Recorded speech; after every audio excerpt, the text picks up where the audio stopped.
Hello दोस्तों, मैं दिनेश चौधरी आप सभी का स्वागत करता हूं पीएससी बाय डीसी सर आपके अपने यूट्यूब चैनल पर। इस चैनल पर हमने क्रमबद्ध रूप से उस आधारभूत ज्ञान को पढ़ने की कोशिश की, शुरुआत की, जो कि किसी भी एग्जाम के लिए बेसिक होता है। इसे हम एक किताब जो सबके पास अवेलेबल होती है ल्यूसेंट के रूप में पढ़ रहे हैं। ये ल्यूसेंट का एक 21वां 22वां चैप्टर है जिसमें हम दक्षिण के जो राज्य हैं उनकी बातें या दक्षिण के जो राजवंश है उनकी बातें पढ़ने वाले हैं। यहाँ एक बात ध्यान रखने की है मेरे साथियों, हम जब पढ़ते हैं कि भारत आजाद हुआ तो सरदार वल्लभ भाई पटेल और वीपी मेनन ने भारत की 561 रियासतों का भारत में विलय किया। अब अगर हम 561 के नाम भी पढ़ने जाएंगे तो शायद इस एग्जाम में फेल हो जाएंगे। तो यहाँ सबसे महत्वपूर्ण होता है कि आपको क्या पढ़ना है और क्या नहीं पढ़ना है, इसका चयन किया जाए। सब कुछ नहीं पढ़ना होता है, जो खास खास होता है, जो एग्जाम में आने जैसा होता है वही पढ़ना होता है। हाँ, थोड़ी सी गहराई के साथ पढ़ा जाए ये जरूर होना चाहिए, लेकिन सब कुछ नहीं पढ़ना होता है। इसी क्रम में अब हम दक्षिण भारत के 4-5 साम्राज्यों की बात करेंगे, जिसमें से 2 आज इस वीडियो में हम कवर करेंगे। चलिए शुरू करते हैं।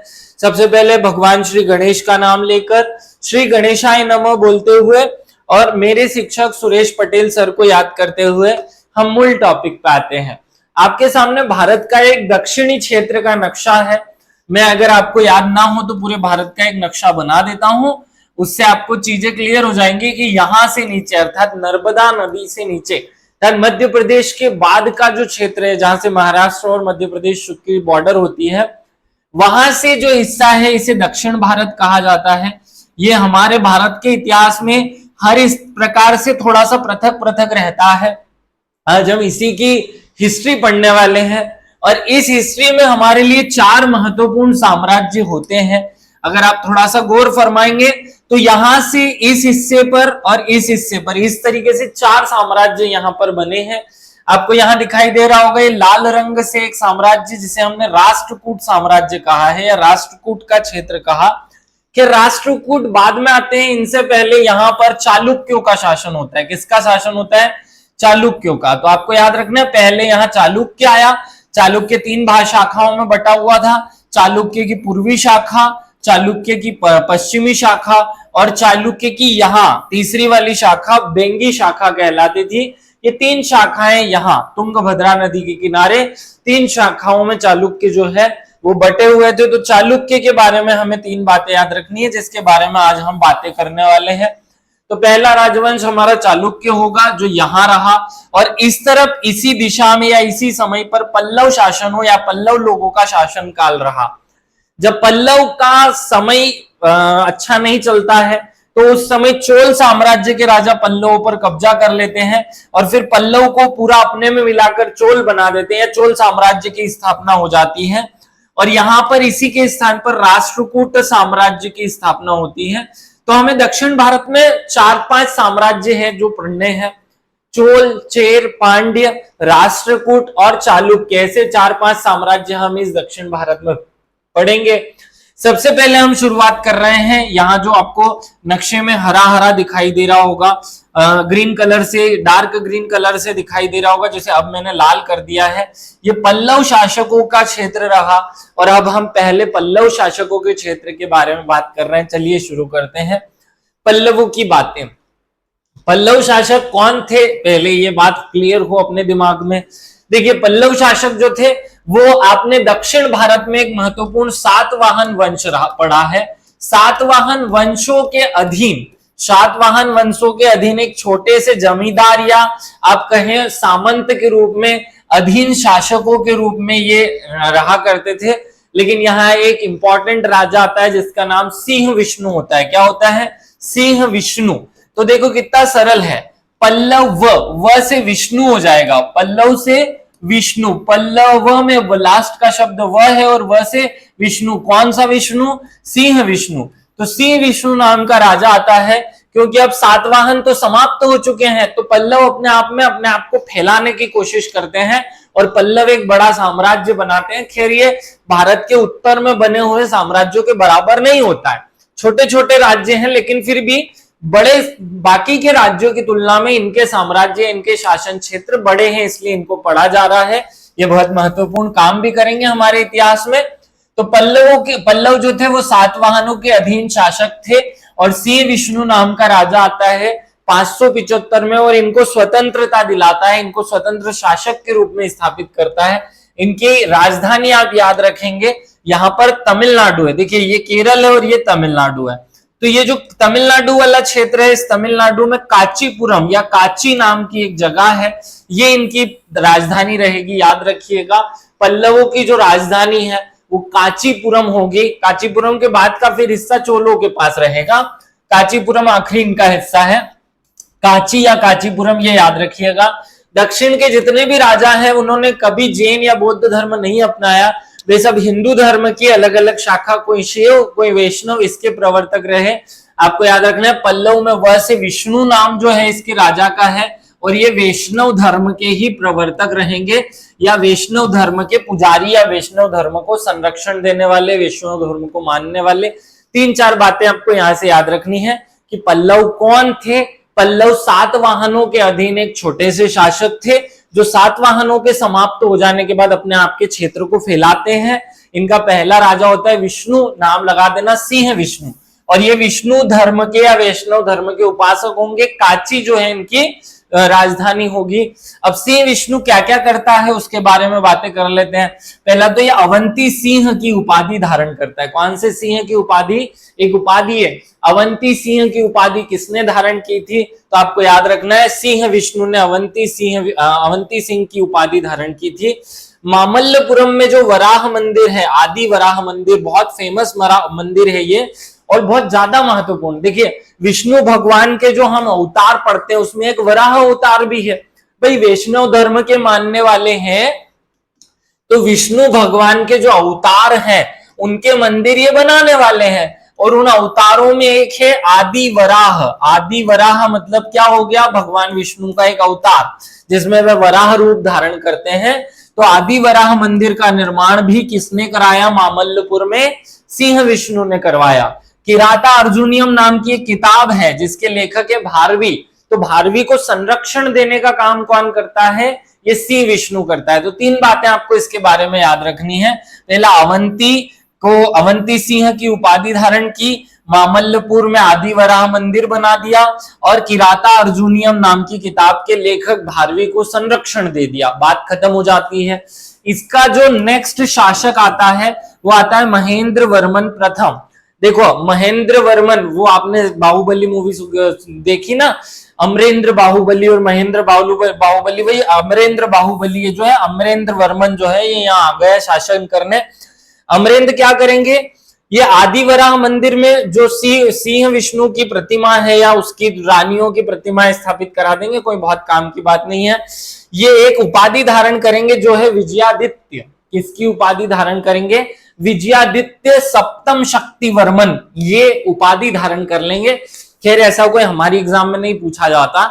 एमपी महाराष्ट्र पीएससी या दक्षिण की जो पीएससी होती है या पब्लिक सर्विस कमीशन होते हैं उनमें ये क्वेश्चन पूछा जाता है। हमारी इधर तरफ ये ज्यादातर नहीं चलता है, फिर भी एक बार हमें दिमाग में रिकॉल रूप में या ऐसे ही रिवीजन फॉर्मेट में याद रहे।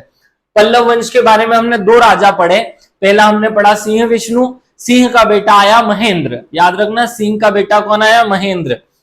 इसके बाद आएगा महेंद्र वर्मन प्रथम। अब इसके बारे में थोड़ी सी और बातें याद रख लो। ये महेंद्र वर्मन जो अभी हमने पढ़ा ये सिंह विष्णु का उत्तराधिकारी है, विजयादित्य सप्तम की उपाधि धारण करेगा और ये 2-4 और शब्दों या 2-4 उपाधियां धारण करता है। याद रख सको तो रख लेना, गुणभर, मतविलास, चैत्याकारी, शत्रुमल्ल, ललिता कुमार, अवंती भाजन। तो या इससे ये मैं दर्शाना चाह रहा हूं कि जब आपसे ऐसा कोई प्रश्न पूछा जाए जिसमें आपको उपाधि याद ना हो तो आप महेंद्र वर्मन का नाम चिपका के आ जाना। ये बहुत सारी उपाधियां वो धारण करेगा। अब उनका जो तीसरा जो वंशज है नरसिंह वर्मन, ये बहुत महत्वपूर्ण है। सबसे ज्यादा महत्वपूर्ण कोई राजा है तो वो नरसिंह वर्मन है। ये महामल्ल या मामल्ल की उपाधि धारण करेगा। किसकी? महामल्ल या मामल्ल या महामल्ल की। तो याद रखना क्योंकि विष्णु के अवतार है ना सारे, तो पहला राजा विष्णु बन गया, दूसरे ने उसी का नाम महेंद्र रख लिया। महेंद्र ने उसी का तीसरा नाम नरसिंह रख लिया, या नरसिंह अवतार जो है वो भगवान ने ले लिया। तो तीसरा राजा नरसिंह वर्मन के रूप में आया और उसने चालुक्य सम्राट पुलकेशिन तृतीय को 3 युद्धों में हरा दिया। अब वो 3 युद्धों के नाम अगर आप रख सको तो रख लेना याद। पहला है परियाल का युद्ध। कौन सा? फरियाल करते ना उपवास में, वही फरियाल का युद्ध। शूरमार का युद्ध और मणिमंगल का युद्ध। अब देखो कितनी अच्छी बात है। परियाल नाम याद रखना है, परियाल पहला युद्ध, शूरमार का युद्ध, और तीसरा है मणिमंगल का युद्ध। ये 3 युद्ध हैं। कैसे याद करें? तो या तो कोडिंग कर लो, तो वैसे साउथ में या दक्षिण भारत का इतिहास जब आप पढ़े तो कोडिंग मत करना, ये मेरी पर्सनल सलाह, क्योंकि वहां कोडिंग आपको याद रहेगी नहीं, क्योंकि नाम बिल्कुल सुने हुए नहीं है, नाम भी थोड़े से उठपटांग होने वाले हैं। तो ये जो नरसिंह है इसने 3 युद्ध लड़े थे। परमल का युद्ध, वो सेव परमल खाते हैं वो वाला, या फरियाल का युद्ध, शूरमार का युद्ध और मणिमंगल का युद्ध। मैंने इसको याद रखने के लिए क्या किया था, बहुत अच्छे से मैंने इसको सेव परमल और उससे मंगल हो ऐसा याद कर लिया था। तो सेव से सूरमार, परमल से परिमाल और मणिमंगल से मंगल, या उससे खाने से मंगल होता है, ये मणिमंगल। ऐसे 3 मैंने जनरल एक शब्द बोल दिया था। वातापी कोंडा की उपाधि धारण कर लेता है ये। क्या? वातापी कोंडा की, क्योंकि वातापी को विजय कर लेगा, और महामल्ल की उपाधि धारण करेगा। तो ये 2-3 बातें आपको याद रखनी है। महेंद्र वर्मन का बेटा है नरसिंह वर्मन। नरसिंह वर्मन जो है वो भगवान नरसिंह के अवतार के रूप में आप याद कर लो कि विष्णु का उपासक पल्लव ही थे। तो ये विष्णु के उपासक जो है पल्लव जो है वो 3 युद्ध लड़ेगा नरसिंह वर्मन। परमल का युद्ध, सेव का युद्ध अर्थात शिव शूरमार का युद्ध और मणिमंगल का युद्ध।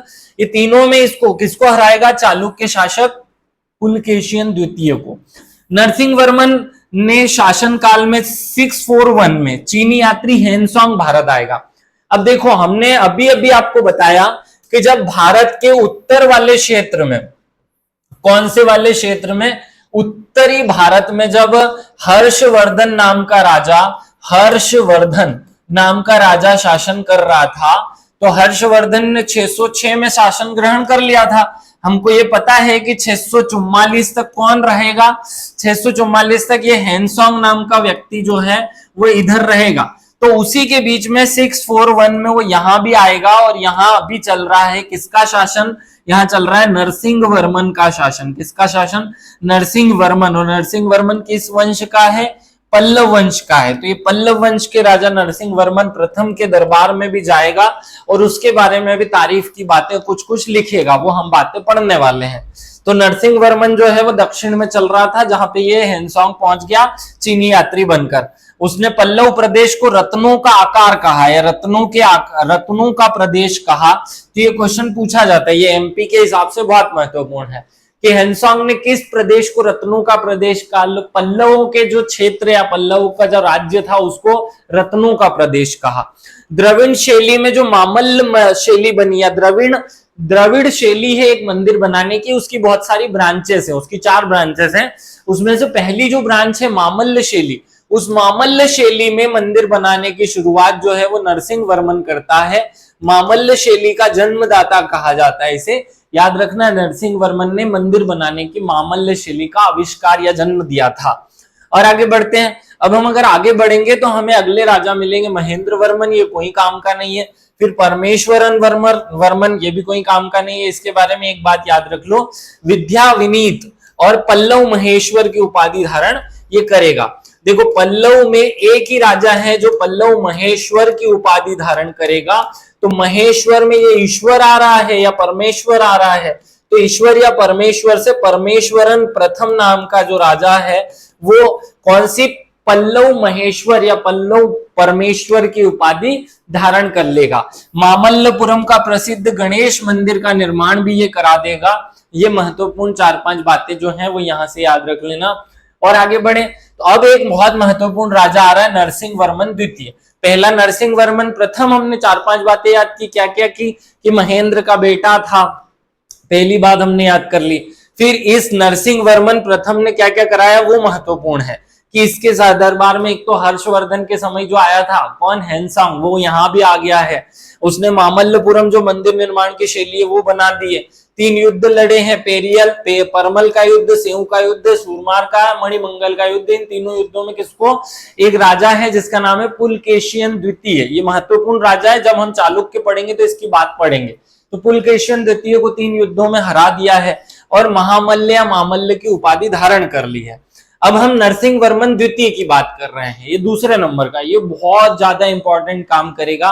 कांची के कैलाशपुर, देखो इनकी राजधानी क्या है, इनकी राजधानी है कांची। क्या है, कांची, जो कि तमिलनाडु में पड़ती है। तो इस कांची में कौन से मंदिर, कांची में कैलाशनाथ मंदिर या राज सिद्धेश्वर, राज सिंहेश्वर मंदिर का निर्माण कौन करेगा, या ऐरावतेश्वर मंदिर का निर्माण, ये 2 मंदिरों का निर्माण करता है। ऐरावतेश्वर मंदिर और कांची का कैलाशनाथ मंदिर, ये दोनों मंदिरों का निर्माण करेगा। मामल्लपुर में बहुत छोटे छोटे अनेक मंदिर का निर्माण करेगा। राजसिंह या आगम प्रिय शंकर भक्त की उपाधि धारण करेगा। अभी तक इस वंश के सारे राजा विष्णु भगवान के उपासक थे। ये पहला व्यक्ति शिव भगवान का उपासक आता है और शिव के तो मंदिर थे ही नहीं, इसलिए कांची में कैलाश या शिव का मंदिर बनवाएगा। इससे जोड़ लेना इस बात को। कांची में घाटिक संस्कृत महाविद्यालय नाम का एक विद्यालय या कांची के घाटिका में संस्कृत महाविद्यालय का निर्माण कराएगा। आपको इससे समझ में आ रहा होगा कि पूरे भारत में हिंदू धर्म ज्यादा महत्वपूर्ण क्यों रहा, क्योंकि यहाँ अभी भी हिंदू धर्म की ही प्रवर्तन चल रहा है। जैन और बौद्ध फैल ही नहीं पाया, उसका प्रसार ही नहीं हो पाया। तो नरसिंह वर्मन द्वितीय याद रख लेना। इसके बाद हमें एक बस छोटे से राजा का नाम याद रखना है, दंती वर्मन। दंती वर्मन क्या करेगा, ये फिर से वैष्णव धर्म का अनुयायी होगा और वेल्लूर पल्लायम अभिलेख में इसे विष्णु का अवतार बताया जाएगा। तो ये क्वेश्चन पूछा जाता है, किस राजा को वेल्लुपुरम अभिलेख में विष्णु का अवतार माना गया है? तो विष्णु का अवतार ये इस दांत दिखाने वाले राजा दंती वर्मन को माना गया है। ये इतना सा याद रख लेना। अंतिम शासक जो है इस वंश का वो केम्प वर्मा होता है। अब जैसे ही केम्प वर्मा तक कहानी पहुंचती है, वहां पर चोल जो राजा है, चोल राज्य जो है वो इतना बड़ा हो चुका होगा कि वो इस शासन को अपने अंतर्गत मिला लेगा। उसके बाद यहाँ शासन चोल राज्य में मिला लिया गया। अर्थात हमने एक कहानी की शुरुआत की कि पल्लव आए और बाद में इनको चोल राज्य में मिला लिया गया। तो अब जब हम कल चोल साम्राज्य पढ़ेंगे, जिसकी हमें प्रशासनिक व्यवस्था और ग्रामीण व्यवस्था और विकेंद्रीकृत व्यवस्था बहुत अच्छे से पढ़नी है, बार बार प्रश्न पूछा जाता है, वो इसका ही एक हिस्सा है या इसी का बाद का रूप जो है वो क्या बन जाती है, चोल बन जाती है। पहला साम्राज्य हमारा समाप्त होता है। हमने बात की थी कि ये जो दक्षिण भारत का इतिहास है उसमें हमें यहाँ जो पल्लव साम्राज्य रहा, पल्लव साम्राज्य और यहाँ चोल साम्राज्य, ये चोल जो है वो बाद में इस पर कब्जा कर लेगा और पूरा ही चोल बन जाएगा। लेकिन चोल के पहले यहाँ पल्लवों का कब्जा रहा। तो पल्लवों ने क्या क्या किया, पहला राजा सिंह विष्णु था। तो सिंह विष्णु से लेकर केम्पा नाम के राजा तक इसका जो शासन चला 200 साल का, उसके बारे में हमने कुछ बातें जो महत्वपूर्ण थी वो पढ़ ली। अब यहाँ पर चालुक्य नाम के 3 शाखाएं बनेगी और बाद में इन तीनों पर कब्जा कर लेगा कौन, राष्ट्रकूट। तो कल हम राष्ट्रकूट पढ़ेंगे। आज हम इन 3 शाखाओं को, जिसे हम चालुक्य शाखा कहते हैं, चालुक्य कहते हैं, वो पढ़ने वाले हैं। चालुक्य राजवंश या चालुक्य वंश पढ़ने वाले हैं। चालुक्य वंश के बारे में थोड़ी डिटेल देख लेते हैं। देखो चालुक्यों की 3 शाखाएं बनेगी। कौन कौन सी शाखाएं बनी चालुक्य वंश, जैसे एक कल्याणी का चालुक्य, ये महाराष्ट्र के आसपास कल्याणी है वहां का, जो तेलप नाम के राजा द्वारा स्थापित किया जाएगा। तो देखो कल्याण कब होगा, जब हम शनि भगवान को तेल चढ़ाएंगे। तो तेल चढ़ा लेने से तेलप, इस राजा का नाम जो कि इसकी स्थापना कर रहा है उसका नाम तेलप है, इसलिए मैं जोड़ रहा हूं कि कल्याणी के जो चालुक्य हैं उनकी स्थापना तेलप ने की है। तो कल्याण कब होगा, जब आप भगवान को तेल चढ़ाएंगे या आप अपने खेत में, मान्य खेत में उनको स्थान दे देंगे। याद रख लेना, पहला पॉइंट याद हो गया। दूसरा, चालुक्यों की दूसरी शाखा है वातापी या बादामी। अब जो स्टूडेंट रोज बादाम खाता है उसकी मेमोरी बहुत अच्छी होगी, तो उसकी तो सब जय जयकार करेंगे। तो जय सिंह नाम का जो राजा है वो क्या करेगा, बादामी के चालुक्यों की को स्थापित करेगा। इनकी राजधानी बादामी ही होगी और इनका जो स्थान है वो बीजापुर, जो वर्तमान, बाद में बीजापुर हम पढ़ेंगे जब शिवाजी की बात करेंगे, तो वो मुगल मध्य काल में पढ़ेंगे, तो बीजापुर के निकट इनका स्थान होगा।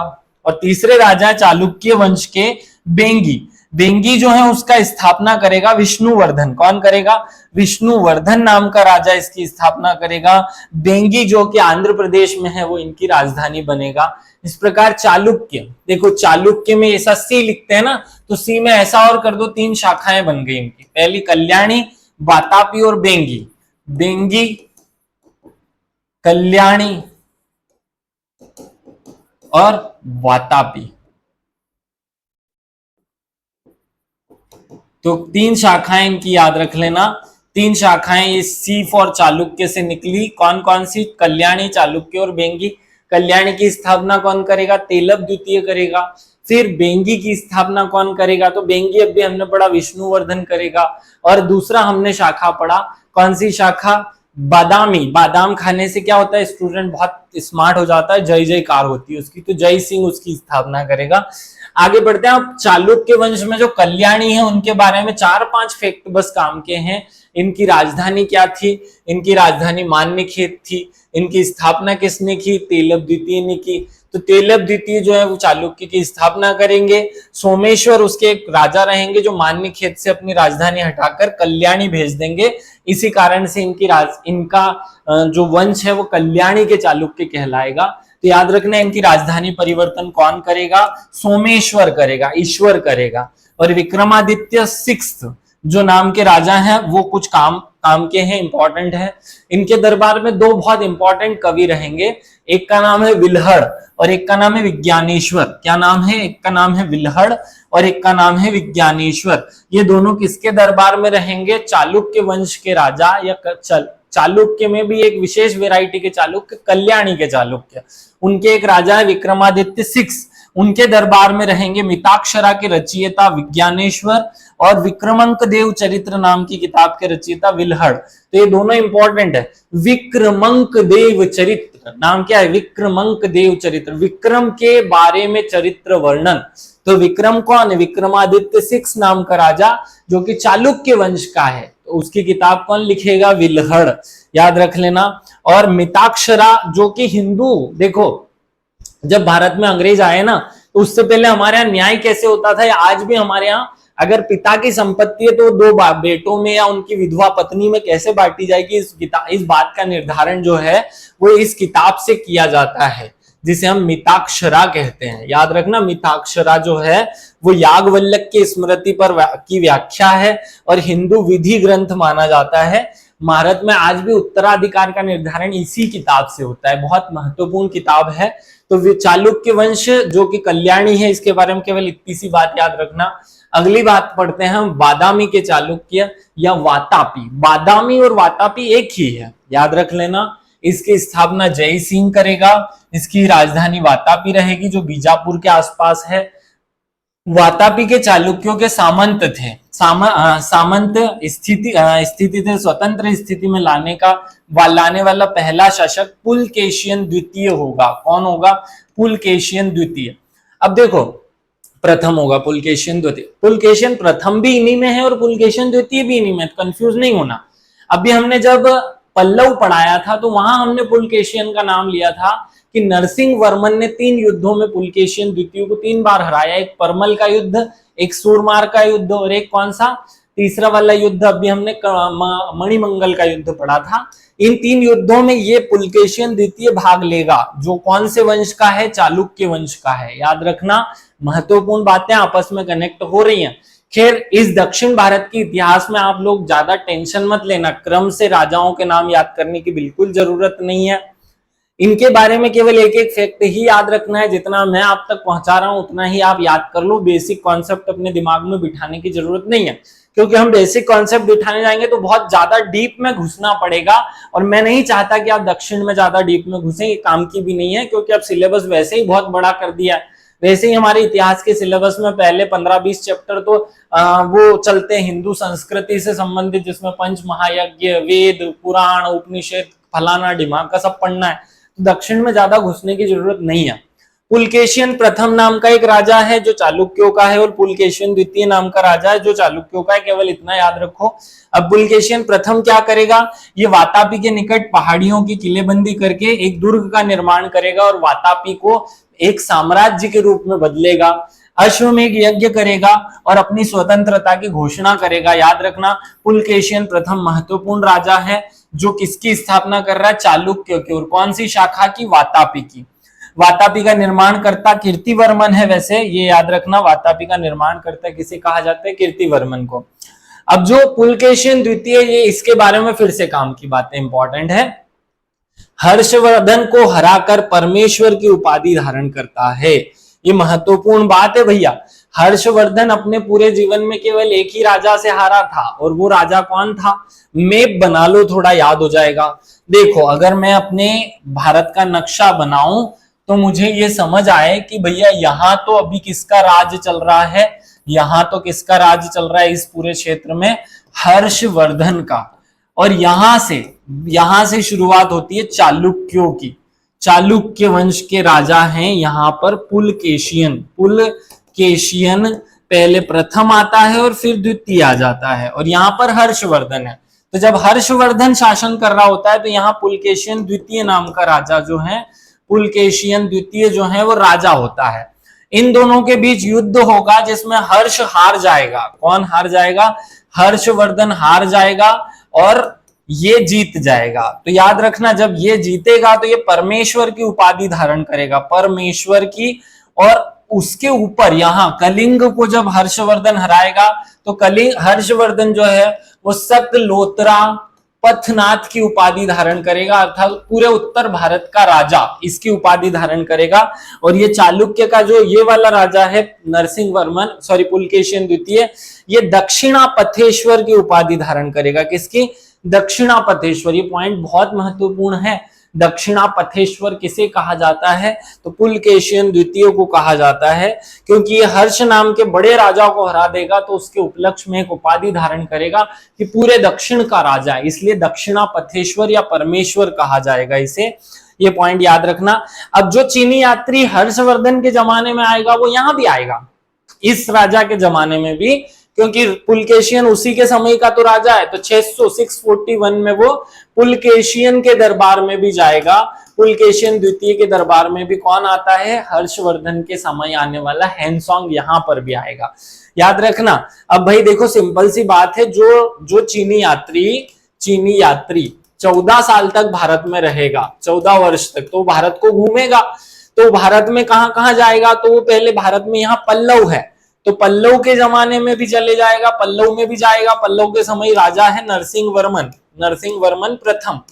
और यहां पर भी जाएगा जहां पर कौन राजा है, यहां पर पुलकेशियन नाम का राजा है, पुलकेशियन द्वितीय, जो कि चालुक्य वंश का राजा है, यहां पर भी जाएगा। तो हैंसोंग जो है वो अपनी यात्रा 3 राज्यों में करेगा। कौन कौन से राज्यों में, आपको पहला याद रखना है हर्षवर्धन, दूसरा याद रखना है पल्लव के समय वो नरसिंह वर्मन के जमाने में, नरसिंह वर्मन के शासन में, और चालुक्य वंश के समय वो पुलकेशियन के साम्राज्य में पहुंचेगा। पुलकेशियन द्वितीय के बारे में कुछ खास बातें याद कर लो। क्या क्या खास बातें याद रखनी है, इसने हर्ष को हरा करके परमेश्वर की उपाधि धारण की और दक्षिणापथेश्वर की उपाधि भी धारण कर ली। 641 में चीनी यात्री हैंसोंग पुलकेशिन द्वितीय के जमाने में आएगा। एक अभिलेख है जिसका नाम है एहोल अभिलेख, बहुत महत्वपूर्ण है। इतिहास में अगर प्रश्न आते हैं दक्षिण भारत से तो ये प्रश्न जरूर आता है, एहोल अभिलेख जो है वो पुलकेशिन द्वितीय से संबंधित है, जिसके लेखक है रवि कीर्ति। क्या नाम है, पुलकेशिन द्वितीय का दरबार में लिखा गया है एहोल अभिलेख। और एहोल अभिलेख का संबंध है, अभिलेख का संबंध किस राजा से है, पुलकेशियन द्वितीय से है, पुलकेशियन द्वितीय से। याद रख लेना, ये दोनों बातें बहुत महत्वपूर्ण हैं।